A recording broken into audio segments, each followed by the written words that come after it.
मैंने कलेक्टर कार्यालय में जो सिंगोली के कस्बा पटवारी है, जिन्हें राजस्व महकमे में और सिंगोली शहर और क्षेत्र की जनता डॉन नाम से जानती है, वो राजस्व के कारनामे करना में डॉन कहलाते हैं।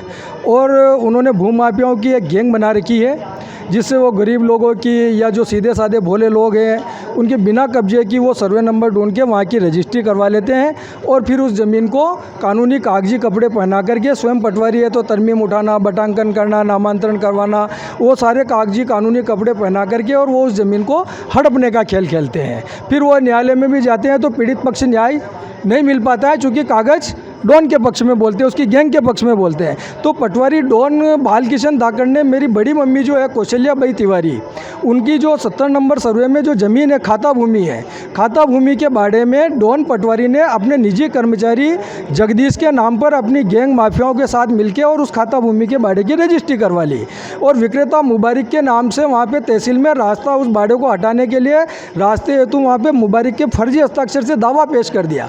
जब हमने वहाँ पे नकल मांगी तो हमें मूल आवेदन की नकल उसमें नहीं मिली और फोटोकॉपी बाज़ार में चल रही है।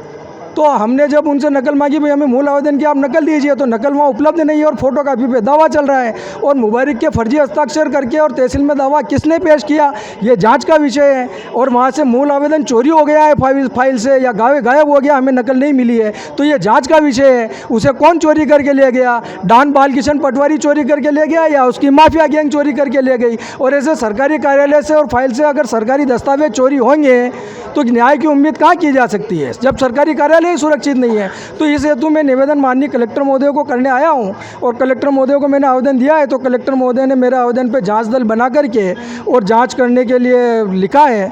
तो अब श्रीमान कलेक्टर महोदय से पूरी न्याय की उम्मीद है कि न्याय मिलेगा और जो भी दोषी है उन पर कार्रवाई की जाए।